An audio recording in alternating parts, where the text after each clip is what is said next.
Marine warning.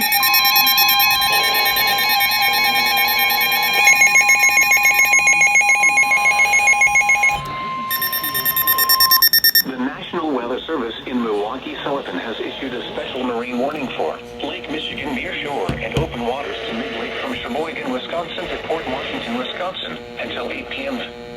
At 6:23 p.m., strong thunderstorms were located along the line extending from 15 nautical miles west of Cleveland to 19 nautical miles west of Cedar Grove, moving east at 40 knots. Hazard, wind gusts to 40 knots. Source, radar. Impact, small craft could be damaged in briefly higher winds and suddenly higher waves. Strong thunderstorms will remain over mainly open waters. Move to safe harbor immediately as gusty winds and high waves are expected.